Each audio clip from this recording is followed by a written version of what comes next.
siang Bapak dan Ibu. Assalamualaikum warahmatullahi wabarakatuh. Perkenalkan, nama saya Fariza Yuni Rahmawati. Saya dari Departemen Ilmu Komunikasi FISIP Universitas Brawijaya. Sebelumnya yang terhormat Bapak Wakil Dekan 1 Pak Arif, dan juga Bapak Wakil Dekan 3 Bapak Dr. Hermantole. Mohon izin Bapak, saya dari FISIP di sini mungkin materinya agak santai gitu ya dibandingkan materi-materi yang lain yang telah Bapak Ibu dapatkan di beberapa hari ini dan beberapa hari ke depan gitu. Dan ini saya mendapatkan tema dari Bu Faiz, generasi Z. Sebenarnya kenapa sih dengan generasi Z ini? Ada masalah apa ya Bapak dan Ibu dengan generasi Z ini sehingga sampai menjadi satu materi begitu di dalam sebuah pelatihan. Nah, di sini saya akan menggeser dulu untuk memberi bayangan kepada kita semua untuk generasi Z. Apa ya? Kenapa generasi Z itu yang ada masalah apa begitu? Fiona, where are you? Late. Hey man, yeah, I just woke up. I'm gonna take a nap, but I don't think I'm gonna be able to make it in today. The weather's just not good. What? Yeah, just like the blind pressure or something is like sending me. Wait, so why can't you come in? Oh my god, not you, not I'm just kidding. Basically, today's just not the vibe. The weather seems sus and I'm low-key anxious. So you can't come in because of your anxiety? Bad. Oke, adakah Bapak dan Ibu yang pernah mengalami hal yang sama dengan mahasiswa? Ada? Ada yang ngangguk-ngangguk. Ibu, saya boleh kenalan nggak, Bu? Ibu, nama Ibu siapa, Bu? Ya, boleh. Terima kasih. Kayaknya berpengalaman sekali dengan mahasiswa Gen Z ini. Iya. Perkenalkan nama saya Indri. Iya, Ibu Indri. Bu, ya. Iya, kalau misalnya di mahasiswa Gen Z itu ya istilahnya kalau bisa kita bilang ya, mereka apabila suka, ya suka. Kalau nggak suka, ya nggak mau belajar, kayak gitu sih sifatnya. Apalagi kalau misalnya di sudah versi terakhir gitu ya, skripsi, menjalani skripsi kayak gitu. Nah, apabila stuck dikit aja sudah lebih banyak nyerahnya daripada mau berjuangnya. Nah, seperti itu. Kira-kira. Burn out gitu ya Bu ya. Aduh saya nggak bisa nih Bu, burn out banget gitu. Ibu terima kasih Bu Indri. Mau beli applause Bapak Ibu untuk Ibu Indri. Tadi kata Bu Indri, sebelah Bu Indri ini sangat berpengalaman juga begitu. Jadi boleh sharing kepada kita semua dengan Ibu siapakah? Oke, matur nuwun atas kesempatannya. Saya Rosa, Bu. Iya, Bu Rosa. Perkenal. Kalau yang menambahkan dari Bu Indri, selain disampaikan Bu Indri, menurut saya mereka itu moody. Gitu. Seperti yang di video tadi gitu ya. Kalau nggak mood ya nggak bakal dikerjakan. Jadi menunggu moodnya dulu baru mau gitu ya, biasanya seperti itu. Nunggu moodnya datang gitu ya Bu Indri. Terima kasih Bu Indri, mohon aplaus Bapak dan Ibu untuk Ibu Indri. Terima kasih. Nah sekarang belum ada nih suara dari bapak-bapak. Siapakah bapak-bapak kandidatnya yang berpengalaman? Iya, ibu-ibu sudah selamat gitu ya. Jadi happy sekali. Kira-kira bapak-bapak siapa ya? Saya di sini banyak yang tidak kenal sejujurnya dari Filkom. Namun saya mengenal satu aja karena sama-sama satu DTUB. Pak Data, mungkin Bapak Data lupa dengan saya. Ya, dulu satu pelatihan Pak di dosen tetap. Ya, Pak Data. Oh ya, oh gitu. Hanya satu kata. Oh gitu. Dan dulu satu SMP Pak dengan saya, Pak Data ini kakak kelas saya. Pasti lupa ya Pak. Ya, Bapak dan Ibu. Saya spill Bapak dan Ibu. Pak Data ini adalah aktivis pramuka, juara di SMP 3 Malang. Bintara Loka. Maaf ya Pak Data. Baik Pak Data. Nah, pasti nggak ingat karena saya tidak terkenal, Pak Data lah yang terkenal Bapak dan Ibu. Iya. Oke, ngapun kalau saya lupa. Kalau tidak apa-apa Pak saya Data. memang dari dulu itu gampang dikenal, soalnya paling paling besar satu sekolah. Tidak apa-apa Pak, famous kan Pak, terkenal. Ya, monggo Pak. Ya sebenarnya sudah disampaikan, memang karakternya Gen Z seperti itu. Yang paling kelihatan mungkin adalah mereka belum, menurut saya pribadi, belum bisa membedakan kapan harus berkomunikasi secara formal, kapan harus berkomunikasi secara informal. Jadi kadang seringnya kecampur-campur. Nah, yang saya khawatirkan adalah ya seperti ini kejadiannya.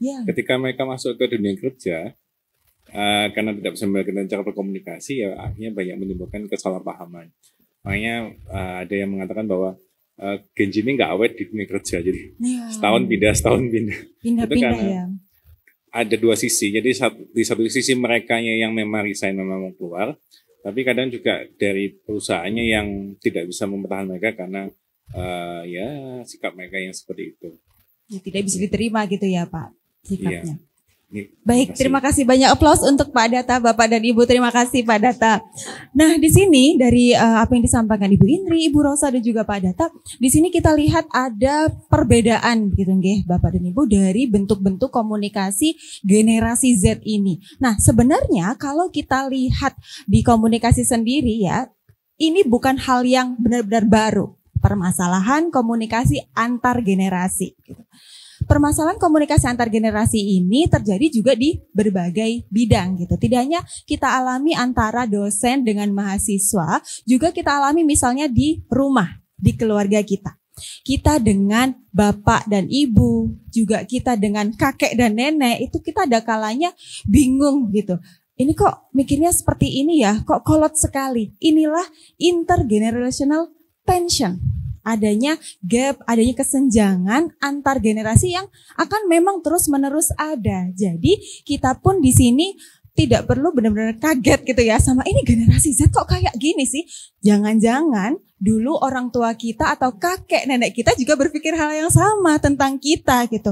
Ada zaman saiki yo. Nah, ini juga hal yang memang lumrah terjadi antar generasi gitu, sehingga dengan kita sadar maka kita akan tahu bagaimana ya cara mengatasinya.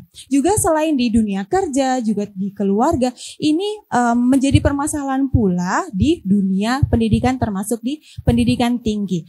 Maka ini menjadi tantangan kita. Adanya intergenerational tension atau intergenerational gap itu antara dosen dengan mahasiswa itu perlu kita sadari bersama dan juga kita perlu cari tahu bagaimana solusinya. Nah, di sini sebelum kita kenalan dengan generasi Z, kita perlu tahu sebelum generasi Z itu ada apa saja. Lalu kita termasuk yang mana ya? Lalu karakter kita bagaimana? Di sini barangkali kalau tebakan saya, Bapak dan Ibu masuk ke generasi milenial gitu ya, masih terlihat muda-muda sekali di sini. Jadi mungkin masuk ke milenial dengan ciri khas tertentu gitu. Mungkin ada yang merasa, oh iya saya memang merasa seperti itu. Tapi ada yang, enggak kok, saya enggak seperti itu gitu. Itu beda dengan saya gitu.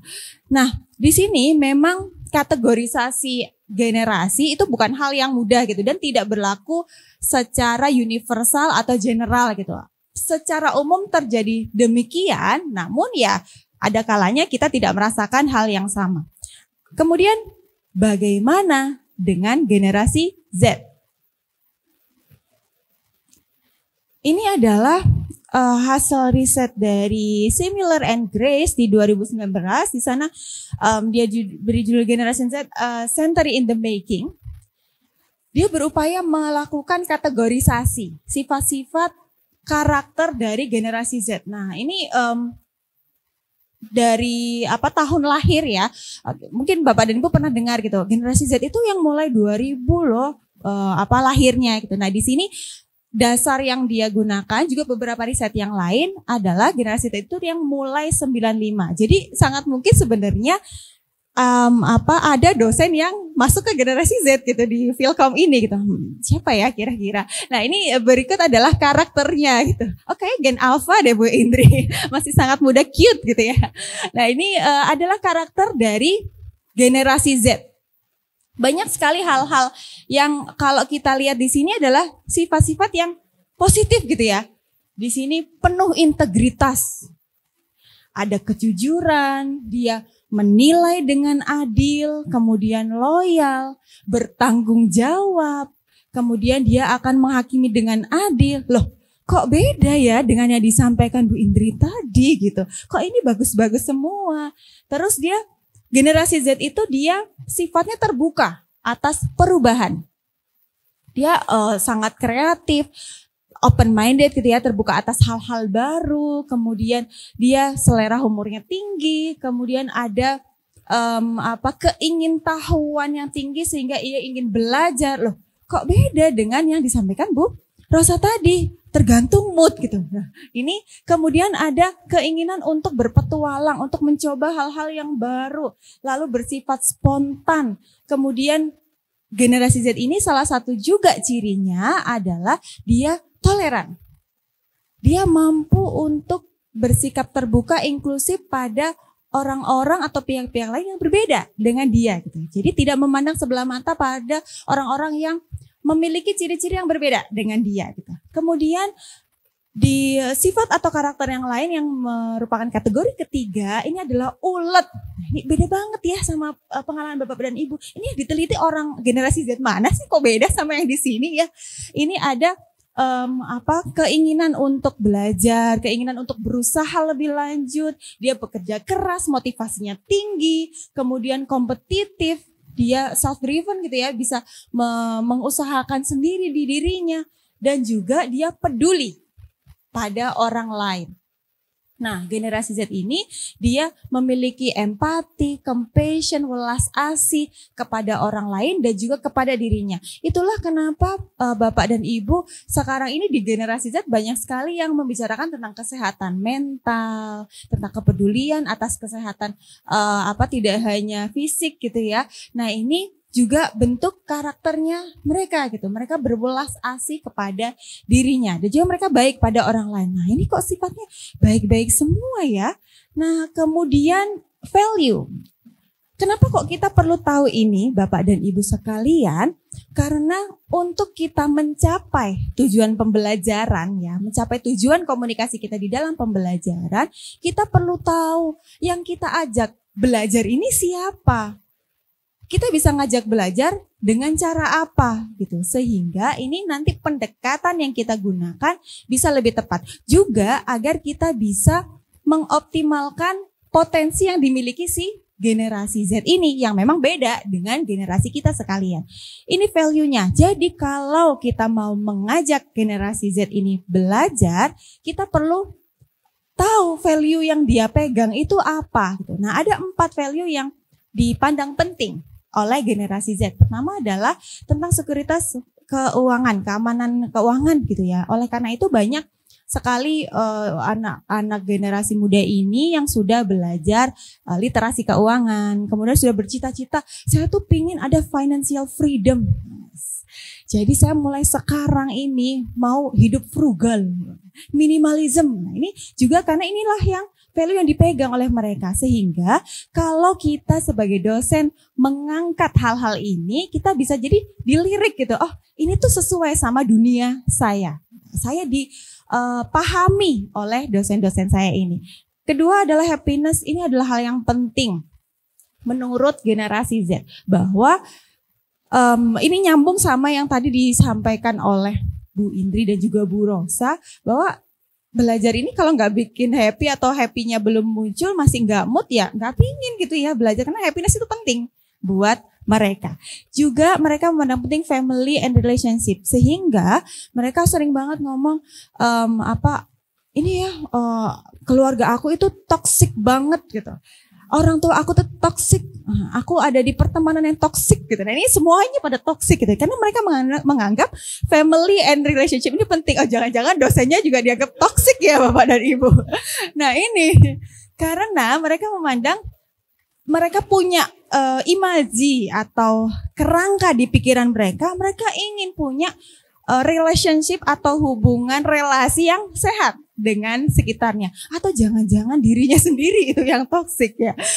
Lalu mereka memimpikan ya, mereka melakukan hal-hal yang meaningful di hidup mereka. Jadi mereka nggak akan mau tuh ngelakuin hal-hal yang buat apa sih ini? Ini tuh nggak penting buat saya, ngapain saya melakukan ini gitu. Sehingga ini nyambung dengan poin selanjutnya bahwa Bapak dan Ibu sekalian di sini generasi Z ini akan termotivasi oleh hal-hal yang spesifik gitu ya. Jadi tidak seperti orang-orang atau generasi pada umumnya yang ya kalau udah harus dikerjain ya udah dikerjain, mau nggak mau, seneng nggak seneng ya udah dikerjain gitu. Tapi mereka akan terikat dengan motivasi mereka sendiri gitu. Pertama, apa yang sangat memotivasi mereka? Yaitu passion. Sehingga sangat penting bagi kita untuk mendekati passionnya mereka ini apa gitu. Kalau sudah tahu passionnya apa, maka kita akan lebih mudah untuk menggiring gitu ya. Menggiring, ini tuh penting loh, ini tuh linear searah dengan passionmu. Sehingga yuk, saya mau kok menemani, menjadi fasilitator, menjadi pembimbing untuk kamu meraih passion kamu itu gitu. Sehingga ini kita perlu tahu bahwa mereka tuh sangat terikat ya dengan passion mereka.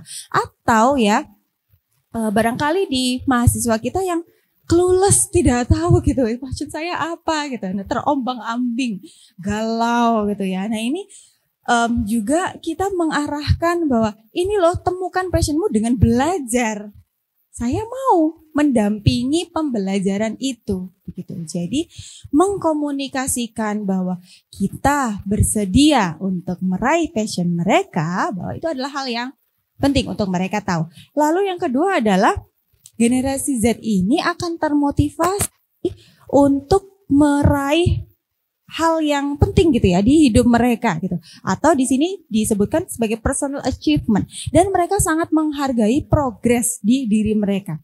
Mereka tidak melihat pihak lain ya, tapi mereka lihat saya sudah mencapai apa gitu. Sehingga di sini Bapak dan Ibu kita perlu menyampaikan begitu ya, bahwa ini loh saya bisa membuat kamu berprogres. Kalau tadi kita arahnya ke passion yang sudah sedari awal dia miliki, yang kedua adalah ke progres gitu.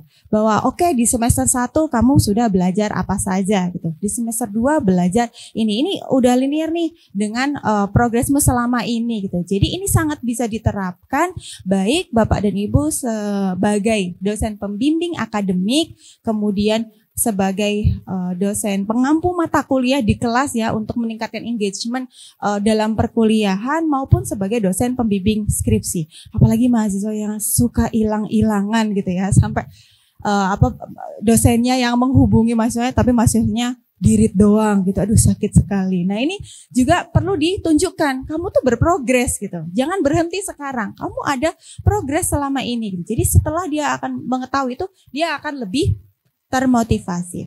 Yang ketiga adalah, karena generasi Z ini akrab dengan game ya, maka pembelajaran itu bisa diarahkan ke pengalaman yang arahnya ke gamifikasi gitu. Bapak dan Ibu di Vkom pasti sangat akrab ya dengan ini karena pakarnya lah di sini. Maka di sini pembelajaran bisa diarahkan sebagai sebuah permainan gitu, yang mereka itu dapat feedback secara instan gitu, dapat reward gitu ya. Yang ini yang dilihat gitu, bahwa mereka ingin mencapai sesuatu. Kalau mereka nggak merasa dapat sesuatu, ya itulah yang tidak membuat mereka termotivasi selama ini gitu. Jadi ini bisa menjadi salah satu tips Bapak dan Ibu untuk pembelajaran ya, diarahkan kepada gamifikasi, karena mereka sangat senang gitu pengalaman main game yang mereka dapat sesuatu, ada progres, ada target yang ingin dicapai gitu. Ini adalah hal-hal yang memicu atau memotivasi mereka untuk belajar. Kemudian yang terakhir adalah relationally motivated. Nah, ternyata selain motivasinya itu untuk diri mereka sendiri, mereka juga termotivasi atas orang lain gitu. Yang selama ini pastinya si generasi Z ini sangat akrab dengan media sosial. Mereka menilai diri mereka sendiri dari media sosial. Mereka membandingkan dengan pencapaian orang lain di media sosial yang bahkan mereka nggak kenal nih orang gitu.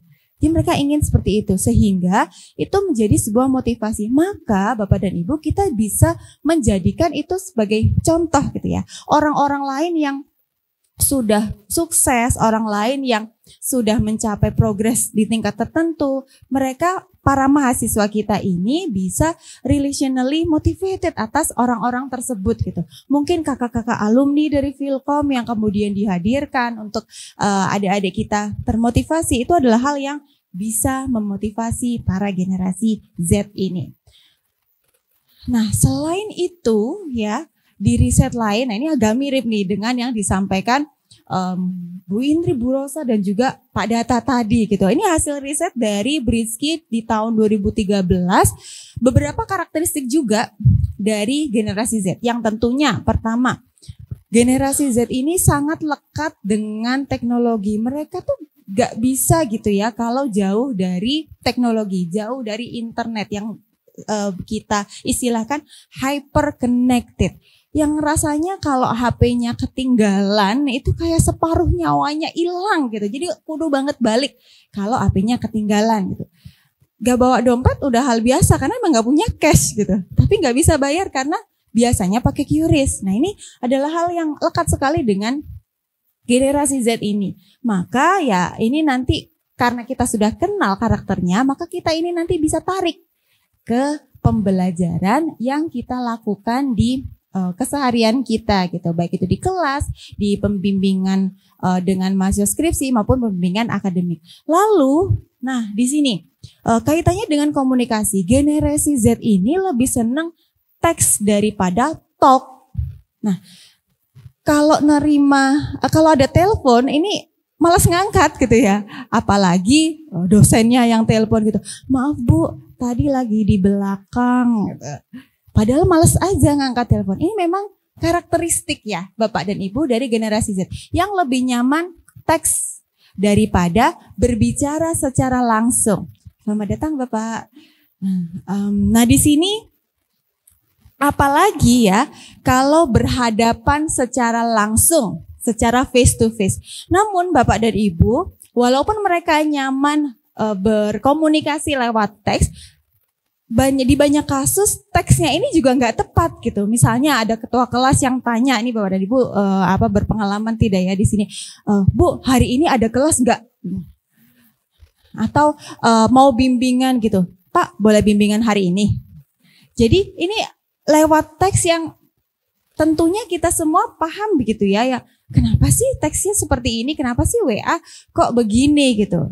Nah ini adalah hal yang kemudian tidak tepat, tidak sesuai konteks kaitannya dengan dosen dan mahasiswa. Nah ini juga ciri ya Bapak dan Ibu, ada kekurangan memang, ketidaktepatan dalam berkomunikasi yang walaupun mereka prefernya teks, tapi teksnya pun tidak tepat saat dilakukan gitu. Juga saat bertemu tatap muka ini tidak benar-benar tahu gitu ya posisinya ini sebagai mahasiswa. Jadi bagaimana cara berkomunikasi gitu. Kadang bilangnya aku gitu atau gue gitu ya. Nah ini juga hal yang kemudian perlu kita pertimbangkan lagi gitu. Sebagai dosen harus seperti apa. Nah kemudian ini juga menjadi karakteristik dari generasi Z, tend to have short attention span. Nah ini yang menjadi perhatian kita semua ya Bapak dan Ibu sebagai dosen. Ini kok susah banget ya adik-adik kita ini untuk diajak baca teks panjang gitu. Dikasih referensi, suruh baca itu susah banget. Kenapa ya gitu. Ya memang ini kalau ditarik akarnya ya di pendidikan sebelum perguruan tinggi ya Bapak dan Ibu. Tapi ini secara umum menjadi karakter dari generasi Z yang ini sangat nyambung dengan hyper connected itu tadi, yang terbiasa mengkonsumsi media-media yang memang pendek, yang biasa TikTokan, yang biasa lebih nyaman lihat reels di Instagram gitu. Jadi biasa skip, kalau bisa dosennya di skip aja. Kenapa sih nggak next aja nih, dosen lama banget gitu. Karena memang susah untuk memperhatikan gitu. Jadi mereka akan saat di kelas itu ya beralih ngobrol sama temannya atau curi-curi untuk ngecek HP-nya gitu. Nah ini karena ada short attention span itu tadi. Lalu mereka ini salah satu karakter juga adalah mereka sangat memperhatikan work and personal life balance. Jadi mereka tuh nggak mau terlalu berusaha keras untuk belajar gitu ya. Hidup itu nggak buat belajar aja lah. Kita perlu santai-santai juga lah. Ayo ngopi-ngopi dulu gitu. Kenapa sih kamu ambis banget gitu. Nah ini kalau yang belajarnya sangat antusias belajar dipandang ambis karena ya pandangannya ya harus work and life balance gitu. Jadi ini yang menjadi pandangan dari generasi Z. Oleh karena itu saat mereka ada kesulitan, mereka ingin balance itu tadi. Ini terlalu sulit buat aku. Aku ingin yang balance gitu. Mereka merasa stres, mereka merasa burnout dan inginnya ya yang happy-happy begitu ya. Nah ini kemudian mereka sangat mentoleransi perubahan, bahwa mereka memandang ya perubahan itu adalah bagian dari kehidupan gitu. Terus perbedaan itu hal yang sangat lumrah dan ini nyambung dengan pemikiran terbuka yang tadi sudah kita bahas. Lalu mereka sangat cepat memproses informasi, sangat gampang untuk nge-share gitu ya. Jadi kalau ada gosip-gosip gitu ya di kampus ini sangat mudah untuk dikirim gitu sama mereka. Terus mereka loyal to themselves dan the company. Ini yang juga menjadi perhatian. Tadi seperti yang disampaikan Pak Data, saat generasi Z ini bekerja seringnya tidak awet gitu. Entah dari dirinya yang merasa tidak betah di organisasi, di pekerjaan itu, atau juga pekerjaannya yang gak betah sama dia gitu ya. Jadi ini dia tuh memang pada dasarnya tuh loyalnya ke diri mereka sendiri, tidak loyal ke company. Sehingga ya kalau ini sudah tidak menguntungkan, ngapain saya ada di sini gitu. Jadi ini ciri juga. Lalu mereka ini fleksibel ya, fleksibel, suka perubahan, kemudian mudah beradaptasi. Juga mereka itu ingin feedback yang jujur gitu. Mereka tuh sangat berharap progres kan di diri mereka, sehingga mereka tuh terbuka, kasih dong saya feedback gitu. Sehingga ini juga yang perlu kita perhatikan, bahwa mereka tuh sebenarnya mahasiswa tuh berharap dapat feedback gitu dari kita. Nah kemudian namun ya satu kunci juga, mereka ini kan pingin feedback nih, tapi mereka nggak suka kalau dikritiknya secara keras gitu ya. Maksudnya seperti generasi-generasi yang lalu yang kalau ngasih tahu ya sejujur-jujurnya, kemudian ya nggak pakai basa-basi, nggak pakai tebing aling-aling. Nah mereka nggak suka yang seperti itu gitu. Mereka pinginnya ya yang gentle lah ya yang baik-baik lah. Kenapa sih ini nggak bisa diomongin baik-baik gitu? Kenapa sih saya dimarah-marahin gitu? Nah itu mereka berharapnya dapat feedback, tapi feedback yang positif gitu ya. Lalu yang terakhir adalah ini yang juga sudut pandang yang berbeda dengan generasi kita, Bapak dan Ibu. Generasi Z ini berharap equality atau kesetaraan. Sehingga ada kalanya mereka memandang, ya kita sama-sama manusia, mahasiswa sama dosen tuh sama-sama manusia. Kenapa sih dosen itu pingin banget dihormatin? Kan saya pinginnya tuh equal gitu. Di kelas katanya student center learning. Tapi buktinya apa? Dosennya tuh marah-marah terus di kelas. Buktinya apa gitu? Ngasih tugas tapi gak ngasih kesempatan saya untuk berbicara. Karena harapan mereka adalah apa? Ekspektasi atau harapan mereka adalah trainer, dosen, guru mereka ini equal gitu, sebagai partner. Juga mereka nanti di tempat kerja berharap seperti itu. Padahal tentunya di dunia pendidikan ya ada relasi yang juga asimetris gitu. Ada memang dosen berposisi yang lebih memiliki ilmu dan perlu ada penghormatan tertentu dari mahasiswa kepada dosen. Nah, terus gimana dong?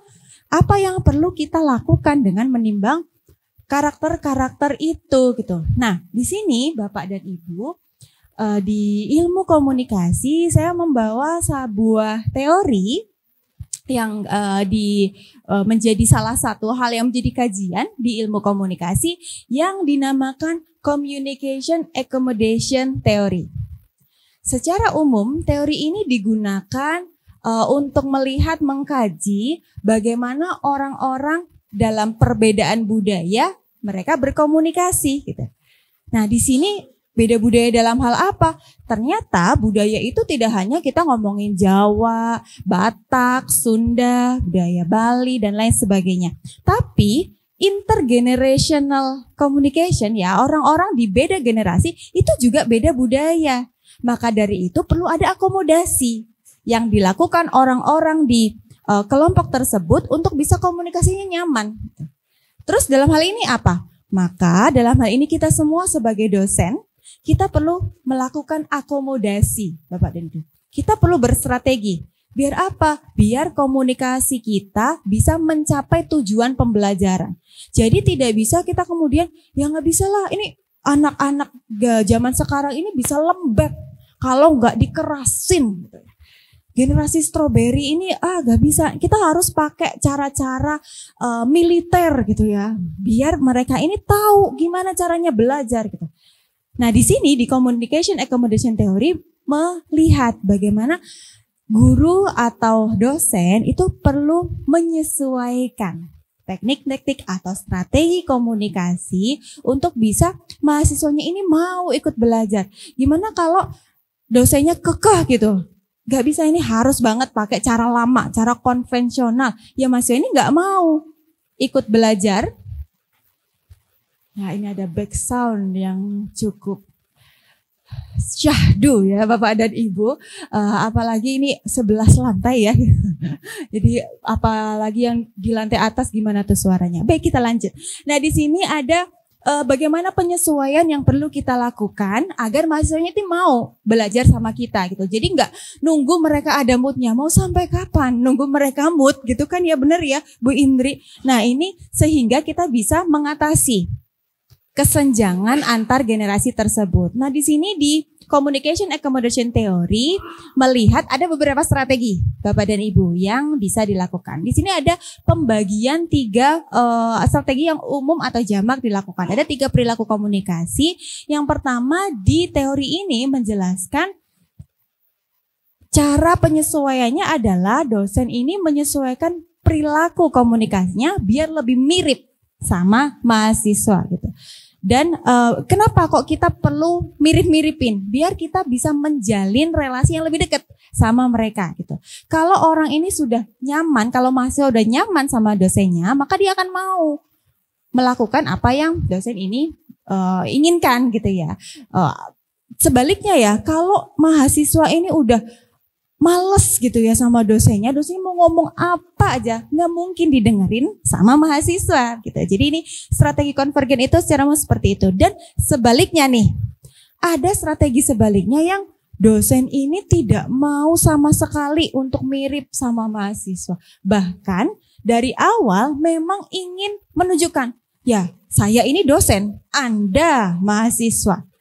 Maka saya akan melakukan hal-hal yang berbeda sama mahasiswa. Pakai bahasa yang berbeda, kemudian bajunya itu kalau ada yang tren itu sama sekali menjauhi tren baju-baju kekinian gitu ya. Kemudian di kelas itu hanya berdiri di depan, lecturingnya hanya ceramah gitu. Biar apa? Biar beda gitu. Sayalah yang hanya bisa berbicara gitu di kelas. Mahasiswa nggak berhak berbicara untuk menekankan perbedaan itu. Dan yang ketiga ini tidak ada keberpihakan gitu ya, nggak mirip-miripin juga nggak menunjukkan perbedaan. Ya udahlah saya ya gini aja gitu. Saya menjadi diri saya sendiri. Saya cara ngomong saya seperti ini. Ya udah gitu. Itu yang ketiga. Lalu terus gimana? Kita perlu melakukan apa nih Bapak dan Ibu? Secara kontekstual ini berikut saya berikan beberapa contoh untuk pilihan-pilihan strategi komunikasi yang bisa kita lakukan. Pak Irman monggo. Untuk kita berstrategi dengan mahasiswa generasi Z ini seperti apa? Saya membagi konvergen sama divergen. Kalau yang tadi Bapak dan Ibu lihat konvergen itu mirip-miripin dengan mahasiswa, lalu divergen itu menonjolkan perbedaan dengan mahasiswa. Menurut Bapak dan Ibu sendiri gimana? Harusnya seperti apa? Apakah kita perlu yang konvergen atau yang divergen? Bagaimana menurut Bapak dan Ibu? Boleh ada yang berpendapat? Menurut Bapak ya, Ibu bagaimana? Konvergen atau ya Bapak mohon perkenalkan namanya siapa nggih Bapak? Perkenalkan saya Rizwan Bu. Nah saya itu gimana ya Bu? Di tengah-tengah itu apa Bu? Di tengah-tengah itu yang sedang-sedang saja Bu, karena gimana ya? Gimana Pak? Kami setiap semester itu selalu di sini diberi ilmu media interaktif, gamifikasi. Kalau didukung tools, kami akan akan terus beradaptasi. Ya, dosen pasti beradaptasi. Cuma kadang-kadang gimana ya Bu, yang beberapa poin tadi itu menggunakan bahasa Gen Z. Nah, gimana tuh Pak? Hah? Saya sendiri bingung Bu. Menurut Pak Isum bagaimana? Menurut saya tetap yang formal gitu. Formal ya nah, Pak, harus formal Pak. Kalau komunikasi kan kita, misalnya mereka pakai Discord, kemudian setelah itu Snapchat, kan kita nggak bisa mengikuti gitu Bu. Nah WhatsApp saja sudah banyak grup, jadi saya pikir yang di tengah-tengah itu Bu. Dan kecenderungan ke divergen saya. Kalau saya gitu. Oke, terima kasih banyak Pak. Boleh aplaus untuk Pak Iswan, Bapak dan Ibu, terima kasih. Boleh ada pendapat Bapak dan Ibu, terima kasih banyak Bapak.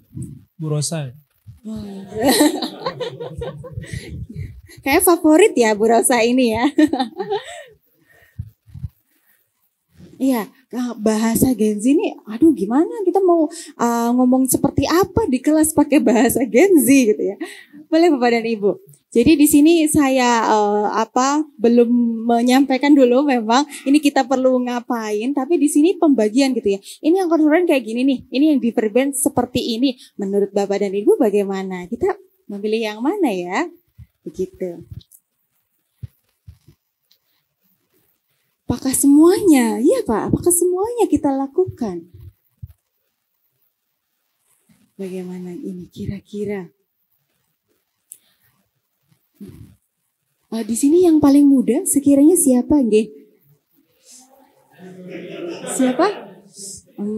Di sini, Gen Z, ada Gen Z ternyata di antara kita, Bapak dan Ibu. Monggo Bapak. Dalam generasi Z. Saya Gen Z itu cuma umur Bu, tapi kalau jiwanya itu baby boomer. Gimana Pak? Dengan Bapak siapa? Hasbi. Pak Azwin, gimana Bapak? Apa ini yang harus saya komentari? Selama ini bagaimana komunikasi dengan sesama generasi Z? Nah, lalu menurut Pak Azwin sendiri harusnya bagaimana dosen berkomunikasi dengan generasi Z? Memang menurut bahasa dan sifat itu memang cukup berbeda ya Bu. Baik. Dan kalau misalkan saya amati ya, kalau misalkan saya bandingkan dengan rekan sejawat atau junior saya dulu, memang yang paling mencolok adalah dari time mereka bisa berkonsentrasi. Nah, yang agak susah adalah kalau misalkan kita menyampaikan materi dalam bentuk mungkin yang interaksinya kurang banyak dengan mahasiswa. Karena biasanya itu maksimal mungkin 10 menit, 20 menit itu mereka sudah lost fokusnya. Dan tapi nggak semua jenis mata kuliah itu memang bisa kita buat interaksi dengan mahasiswa. Gitu. Terutama mungkin saya pernah mengajar itu kalau misalkan mata kuliah yang jenisnya full teori, kalkulus, metode numerik itu susah sekali untuk mengajak mahasiswa aktif. Ya memang itu salah satu challenge-nya juga ya. Saya sendiri juga mungkin belum tahu juga jawaban yang pastinya bagaimana. Yang mungkin yang paling berpengaruh adalah berkomunikasi dengan mahasiswa itu adalah gimana caranya agar mahasiswa itu bisa engage dengan terus-menerus dalam time span mungkin 10 atau 20 menit gitu. Karena di awal terlihat fokus itu, tapi abis itu kita udah hilang kemana-mana gitu ya Pak Aswin. Nah, terima kasih Pak Aswin. Nah, dari sini mana yang Pak Aswin setuju atau melakukannya selama ini, mana yang nggak bisa lah yang seperti itu gitu. Menurut Pak Aswin bagaimana?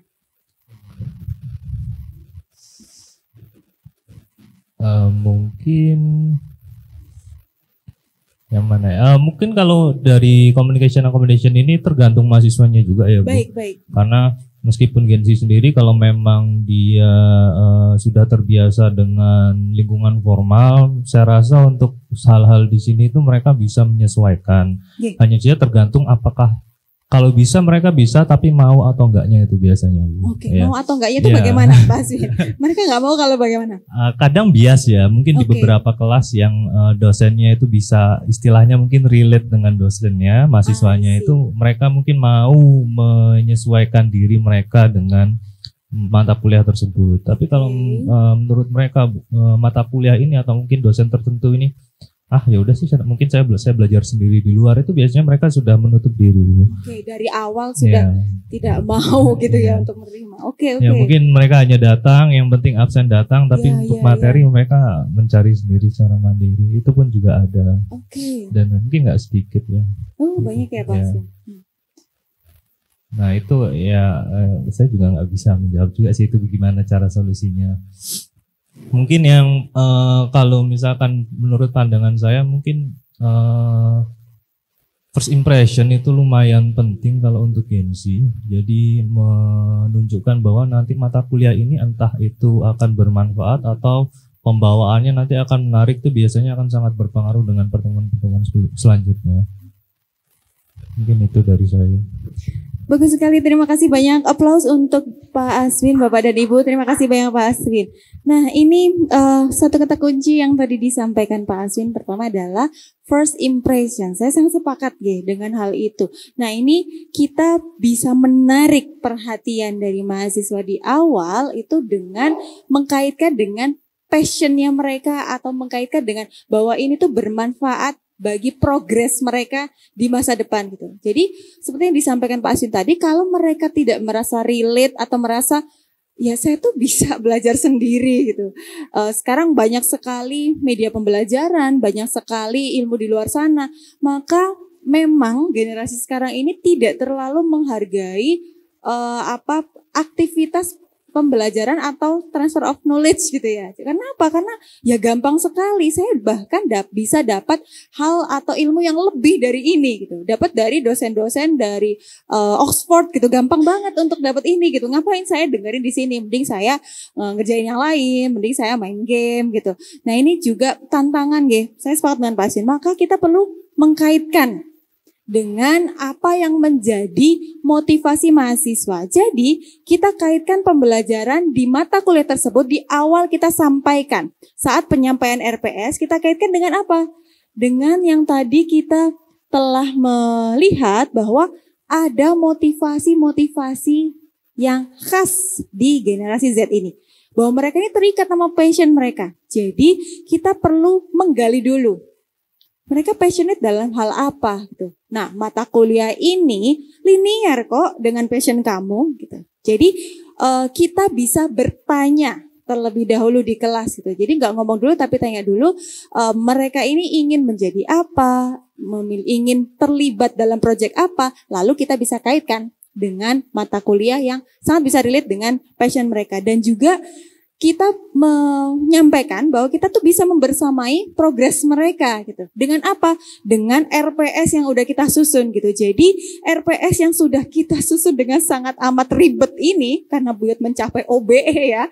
Nah, ini percuma kalau cuman di-share aja gitu. Cuman dibagikan sebagai sebuah dokumen. Kita perlu menyampaikannya Bapak dan Ibu dengan cara menarik ke mahasiswa. Gimana biar mereka itu merasa oh, ini tuh ada gunanya ya. Saya nanti kalau ngerjain tugas itu, saya bisa mencapai apa? Saya bisa meningkatkan skill, kompetensi, keterampilan apa dengan ngerjakan tugas itu gitu. Sehingga kita bisa menarik minat mereka. Nah, di first impression memang di hasil risetnya Bapak dan Ibu, first impression itu menguasai ya. Jadi kalau sudah first impressionnya nggak bagus atau kabar-kabar dari kakak tingkat itu orang ini dosen ini killer gitu, itu juga bisa membuat mahasiswa udah keder duluan gitu untuk masuk di kelas. Nah itu ya. Kemudian kita menggunakan konten-konten yang audiovisual. Nah ini tadi disampaikan oleh Pak Rizwan bahwa di sini kita sudah berusaha gitu di berbagai pelatihan sudah diarahkan gamifikasi itu seperti apa, menggunakan metode-metode interaktif yang gimana-gimana gitu. Tapi ya kita kan punya banyak keterbatasan juga penggunaan bahasa gitu. Ya gimana kita masa mau pakai kata-kata yang anak Jaksel gitu ya. Yang selama ini kayak ini di mana sih, ini di Malang apa bukan ya UB ini. Nah ini juga bahasanya generasi Z arahnya ke sana ya Bapak dan Ibu gitu. Yang ada sebuah kata umpatan, saya nggak enak ya ngomongnya, yang itu jadi bahasa sehari-hari mereka gitu. Ini juga apakah kita harus pakai bahasa itu? Nah ini bisa distrategikan sebenarnya Bapak dan Ibu, yang kita menggunakan 1-2 kata saja yang kita tarik ke pembelajaran kita gitu. Misalnya, yuk siapa nih mau flexing tentang kemampuannya di sini? Yuk siapa? Siapa yang bisa flexing? Nah ini kita pakai kata flexing untuk bikin mahasiswa yang dia pingin pamer nih ya, itu untuk mau maju gitu. Jadi penggunaan bahasanya enggak yang secara total, tapi kita hanya tarik 1-2 kata gitu. Misalnya saat seorang mahasiswa nggak masuk, kita bercandain, kenapa dia nggak masuk gitu? Dia lagi slay ya di rumah dia gitu atau apa gitu. Ini penggunaan kata-kata tertentu. Apakah sedang terdengar azan? Oke, baik, saya izin pause sebentar Bapak dan Ibu untuk kita mendengarkan azan. Baik, izin lanjut Bapak dan Ibu. Nah, tadi kita sampai pada bahasa ya. Di satu sisi kita berusaha melakukan strategi konvergen yang menyesuaikan dengan generasi Z, tapi di sisi lain kita juga perlu untuk menetapkan bahwa ya kita memang berbeda gitu. Kita nggak bisa jadi bro gitu ya dengan mereka gitu. Jadi bestie dengan mereka karena memang berbeda. Mereka mahasiswa, kita adalah dosen. Oleh karena itu strategi divergen juga tetap perlu diterapkan. Dengan misalnya Bapak dan Ibu menetapkan untuk menggunakan media komunikasi formal, saya nggak terima WA sama sekali ya gitu. Itu juga merupakan strategi yang juga bagus gitu. Juga misalnya menetapkan batasan komunikasi di luar jam kerja, tidak boleh ada yang menghubungi gitu misalnya. Itu juga strategi yang perlu dilakukan gitu. Sehingga di sini yang kita bisa katakan adalah tidak selamanya, tidak di seluruh konteks komunikasi kita kemudian blur untuk menjadi mereka seperti mahasiswa ini gitu, atau tidak harus semua nilainya kita penuhi begitu ya. Nah ini juga kita perlu menjaga batas profesionalisme yang misalnya jika Bapak dan Ibu menggunakan media sosial aktif di TikTok atau Instagram kemudian memberikan komentar gitu. Nah ini juga perlu disadari bahwa ini tuh bentuk komunikasi yang juga dilihat oleh mahasiswa gitu. Yang misalnya mahasiswa komen nih di postnya Bapak dan Ibu sekalian, lu bagaimana ya cara saya berbahasa untuk menanggapi gitu. Bukan karena itu Instagram yang sifatnya non formal maka bahasa kita itu santai gitu. Maka itu diartikan secara berbeda. Karena apa Bapak dan Ibu? Semua perilaku berpotensi untuk dimaknai oleh mahasiswa. Demikian pula hal-hal yang kita sampaikan di media sosial kepada mereka gitu ya. Jadi bisa diasalahartikan, oh dosen ini emang santai ya, maka saya kalau komunikasi sama si bapak ini maka saya juga santai. Terus pas dia santai ke kita merasa tersinggung gitu. Nah itu awalnya dari apa? Dari kalimat kita di media sosial tadi gitu barangkali. Sehingga kita perlu sadari bentuk komunikasi kita. Lalu ini juga tadi disampaikan bahwa kita berusaha menerapkan untuk menyesuaikan attention span-nya mereka yang pendek gitu ya dengan berusaha seinteraktif mungkin, kemudian ada gamifikasi dan lain-lain. Tapi yang perlu diingat adalah tujuan pembelajaran kita itu tidak hanya transfer of knowledge, gak hanya biar mereka bisa paham, gak hanya biar mereka bisa punya keterampilan tertentu, tapi kita kan juga mengedukasi, gitu. Kita kan juga mendidik mahasiswa ini. Oleh karena itu kita juga mengajarkan yang benar kayak gimana, gitu, mengajarkan bahwa ya ini emang nyaman ya belajar pakai audiovisual, tapi baca buku itu juga penting, gitu, sehingga itu kita kombinasikan, gitu. Tidak hanya mereka belajar hal-hal yang membuat mereka nyaman, tapi yuk kamu bisa kok membaca jurnal yang ribet ini gitu. Yuk bisa baca beberapa ebook yang saya kasih ini, kasih challenge, kasih mereka reward dan lain sebagainya. Dan ini dikombinasikan gitu sehingga mereka bisa mencapai itu. Juga kolaborasi. Mereka ini kan suka ya berkolaborasi gitu. Mereka tidak lagi mendewakan kompetisi, tapi mereka senang sekali berkolaborasi. Sehingga di beberapa momen Bapak dan Ibu bisa mengajak mereka berkolaborasi antar mereka dan juga kolaborasi dengan dosen gitu. Itu akan membuat mereka termotivasi. Juga memberikan umpan balik karena yang memotivasi mereka tadi adalah feedback. Mereka ingin sekali tahu progres mereka seperti apa gitu. Sehingga progres dari Bapak sehingga feedback umpan balik kalimat-kalimat yang Bapak dan Ibu sampaikan ke mereka tentang hasil kerja mereka itu sangat dihargai sebenarnya oleh mereka gitu. Ada beberapa mahasiswa di FISIP gitu ya, setelah saya mengajar di mata kuliah tertentu, beberapa mahasiswa ini aktif tanya gitu, Ibu adakah feedback tentang kemarin tugas UAS saya gitu. Padahal nilainya udah bagus gitu. Tapi dia ingin berprogres gitu. Saya jadi mikir, oh ternyata mahasiswa itu butuh ya gitu. Walaupun ya mengingat tugas sebagai dosen itu banyak banget ya.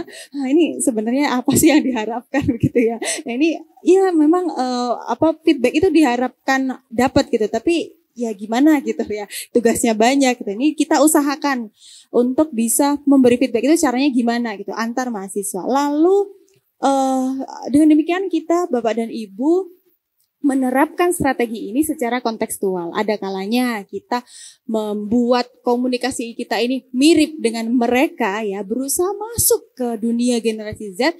Ada kalanya pula kita berusaha menetapkan batasan profesionalitas bahwa oke, di sini saya sebagai dosen. Anda semua belajar gitu.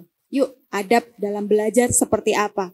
Biar kita bisa belajar dengan nyaman. Lalu jangan lupa untuk sampaikan ekspektasi atau harapan kita. Di awal perkuliahan kita sampaikan bahwa pembelajaran harus seperti apa. Komunikasi mahasiswa yang disampaikan harus seperti apa. Tidak bisa kita kemudian berpikir bahwa ya yang kayak gini harusnya tahu lah. Masa kayak gini aja nggak tahu. Nggak sopan banget sih. Jangan-jangan menurut generasi Z ini hal yang sopan. Menurut mereka ini wajar saja gitu. Sehingga selalu kita perlu menyampaikan ekspektasi kita terhadap mereka seperti apa. Bentuk komunikasinya bagaimana sehingga mereka bisa mencapai ekspektasi itu. Dan semua ini kita perlu melakukan secara mindful, secara sadar gitu. Jadi bukan hanya by default, hanya ya karena kita sehari-hari seperti robot melakukan ini gitu ya. Ya udah jadi dosen kayak gini, pagi ke kampus, ngajar, yang ngajar aja gitu. Tidak, tapi kita sadar mau ngomong apa. Kalau saya ngomong gini, bagaimana ya persepsi mahasiswa gitu. Bagaimana ya agar mahasiswa tahu bahwa ini belajar mata kuliah ini penting gitu. Bagaimana ya cara agar mereka engage gitu. Jadi kita lakukan secara sadar, secara mindful agar tujuan komunikasi kita tercapai. Jadi mindfulness menjadi kunci dalam komunikasi ini. Demikian dari saya Bapak dan Ibu. Mohon maaf apabila ada kurang lebihnya, saya kembalikan kepada MC. Terima kasih banyak.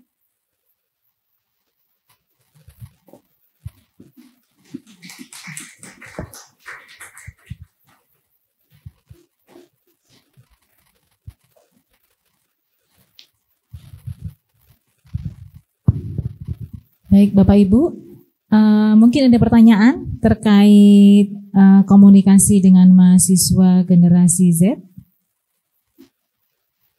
Wes, langsung.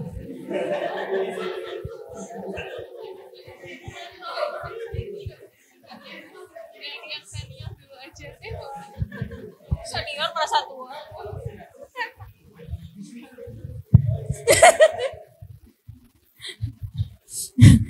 Iya. Begini Bu, jadi kalau sekarang itu kan lebih ke arah pembelajarannya itu kan jadinya kadang ada beberapa anak itu yang tidak mampu untuk kolaborasi. Jadi istilahnya ya mereka lebih mampu untuk mengerjakan sendiri. Kadang itu mereka malah bilang, Bu boleh nggak saya mengerjakan sendiri. Nah kira-kira kalau menurut Ibu ya, itu harus bagaimana sih saya menyikapi, apakah diperbolehkan kan juga menyalahi aturan gitu ya. Tapi kalau misalnya kita paksa, itu teman-temannya pasti bilang nggak bisa Bu diajakin kerja bareng kayak gitu. Jadi kan dilema juga. Menurut Ibu bagaimana? Ya, itu? baik. Terima kasih banyak Bu Indri. Nah, di sini Bapak dan Ibu, ini bukan hal yang hanya terjadi di Filkom saja ya, dan ini di banyak bidang ilmu juga mahasiswa mengalami hal yang sama. Mereka lebih nyaman bekerja dengan diri mereka sendiri karena merasa bahwa ya saat bekerja sama orang lain itu nggak sesuai dengan standar mereka gitu. Maka biasanya kami di FISIP ada beberapa pilihan gitu ya. Bisa untuk bekerja sendiri dengan konsekuensi tertentu, dengan standar tertentu gitu, untuk luarannya bisa sesuai dengan apa yang diharapkan gitu. Namun yang perlu ditekankan di awal adalah bahwa harapannya dengan mereka bekerja sama dengan orang lain, mereka juga belajar untuk bekerja secara profesional nantinya gitu, sehingga dengan bentuk-bentuk penilaian yang lebih pada mahasiswa yang bisa bekerja sama ini ya, kan itu merupakan bentuk penilaian afektif ya Bu. Jadi itu masuk ke bentuk penilaian, sehingga dengan nilai lebih tersebut mereka akan bisa termotivasi gitu, sehingga mereka didorong gimana sih kamu bisa dapat nilai lebih untuk tahu karakter orang itu seperti apa dan deal with it gitu. Gak bisa kita berharap orang memang punya pemikiran yang sama dengan kita, perilaku yang sama dengan kita, tapi bagaimana untuk menghadapi itu ya dia akan belajar di situ. Jadi didorong untuk tetap berkelompok dengan reward tertentu gitu, namun tetap diberi kesempatan. Kami menerapkan seperti ini Ibu, tetap diberi kesempatan untuk sendiri dengan tidak mendapatkan nilai tersebut. Jadi dia terbiasa untuk mengambil keputusan dan deal with it, menerima konsekuensi atas keputusan yang dia ambil. Jadi dia merasa ya ini pilihan saya, maka konsekuensinya ada gitu, bukan yang dosen memaksa untuk melakukannya. Begitu Ibu, mungkin ada feedback terlebih dahulu. Iya Bu, jadi kadang itu kan kalau penilaian project itu kan kadang ada yang istilahnya ada semacam peer review. Jadi bagaimana cara kerjasama. Ya benar. Nah, mungkin solusinya itu aja ya. Jadi dia nggak dapat nilai kayak gitulah istilahnya, untuk punishment-nya dia kayak gitu aja ya. Daripada betul-betul kalau nggak mau itu ya udah nggak mau ngerjain sama sekali. Iya bisa Ibu. Jadi dia tidak mendapatkan nilai di peer review itu tadi. Ya bisa. Tapi untuk bisa dia tetap termotivasi untuk belajar dan mengerjakan proyek, kami biasa memberikan ya ada kesempatan tapi ya ada minusnya gitu. Terima kasih Bu Indri. Ya terima kasih. Sama-sama Ibu. Silakan Bu Rosa. Nggih, matur nuwun Bu, terima kasih atas materinya gitu ya, sangat menarik. Yang mau saya tanyakan adalah sebetulnya kalau kita berbicara terkait komunikasi itu kan sangat erat kaitannya dengan etika. Nah, hasil ngobrol dengan adik-adik yang Gen Z ini rata-rata adik-adik itu ternyata tidak tahu kata yang baik dan mana yang tidak baik gitu ya. Kadang-kadang kalau misalnya ngomong ke dosennya aku, atau kadang-kadang pas diskusi di kelas tiba-tiba bilang titik-titik gitu ya. Tanpa mereka sadari karena mereka mungkin menganggap itu adalah bahasa yang sehari-harinya mereka. Benar Ibu. Nah, tadi disampaikan pula bahwa mereka itu perlu ada umpan balik. Kalau saya biasanya langsung saya bilang gitu. Harusnya kalau sesama ke temanmu boleh Mas bilang aku, tapi kalau ke saya dosen ya tolong pakai saya gitu. Nah, menurut ilmu komunikasi itu apakah sudah hal yang betulkah langsung diingatkan seperti itu, atau ada hal yang perlu saya ketahui gitu, karena kan saya tahu anak-anak itu kadang-kadang demotivasi itu kan cepet ya, takutnya saya ngomong gitu Bu Rosa ini sukanya nyindir gitu kan, atau seperti itu. Nah monggo mohon bisa dibagi gitu Bu ya. Terima kasih banyak Bu Rosa atas insight-nya, pengalamannya. Nah di sini sangat tepat yang dilakukan Bu Rosa, bahwa itu adalah hal yang memang mereka tidak merasa itu tidak sopan, tidak merasa itu tidak tepat, karena apa? Itu budaya mereka gitu. Jadi menurut konstruk budaya mereka, menurut nilai-nilai kesopanan di budaya mereka, yaitu sopan gitu. Tapi kita kan ada di ranah akademis, ranah kampus, sehingga sangat tepat Bu Rosa menyampaikan bahwa kita sedang di ruang kampus gitu. Di ruang kampus kata tersebut tidak diterima gitu. Jadi sangat tepat berusaha menyampaikannya di depan umum ya, untuk teman-teman yang lain juga mengetahuinya gitu. Di sini kita bisa melihat komunikasi bersifat kontekstual. Kalau konteksnya di kampus ya nggak tepat itu katanya disampaikan. Jadi mahasiswa harus terus-menerus diingatkan begitu untuk menggunakan kata saya, untuk menggunakan kata formal di kelas dan lain sebagainya. Juga sampaikan ekspektasi ini tadi gitu, bahwa ekspektasi kita itu jangan disimpan di kepala saja, tapi kemudian kita menuduh mereka tidak sopan dan lain sebagainya. Nah, kita perlu adil gitu ya, dengan menyampaikan bahwa ya harapan saya kalian mahasiswa melakukan hal ini gitu. Jadi bukan yang mereka salah terus dimarahin habis-habisan. Nah, kan salahnya mereka nggak ngerti kalau itu salah gitu, sehingga disampaikan dulu.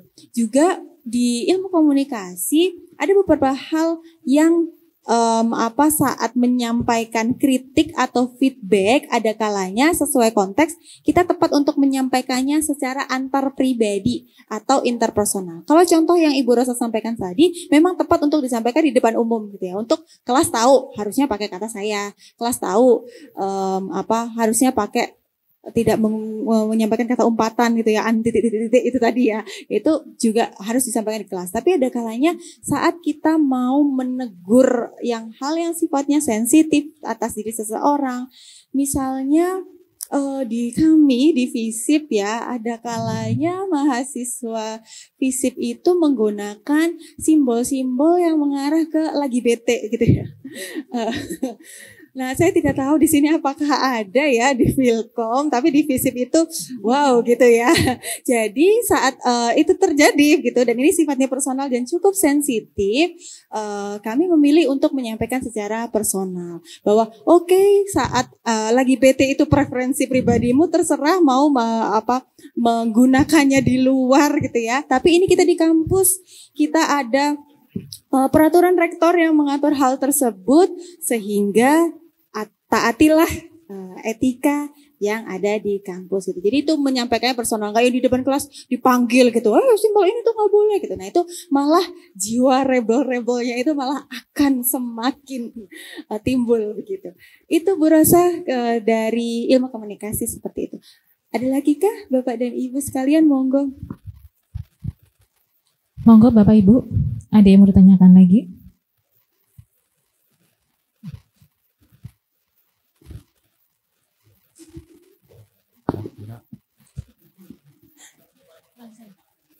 Oh iya, makanya langsung saya tahu dengan tadi.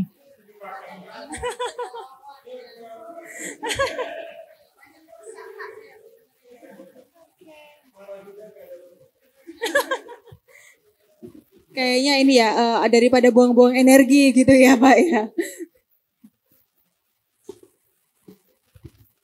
Monggo. Oh, kayaknya sudah Bu Farizi ini. Sudah tidak ada yang tanyakan. Atau mungkin juga ada tapi bingung juga mau tanya apa gitu ya Bu. Nggih. Sepertinya sudah tidak ada yang tanyakan lagi nggih Bapak Ibu. Oke, mungkin ada kata terakhir penutup dari Bu Farizi mungkin nggih.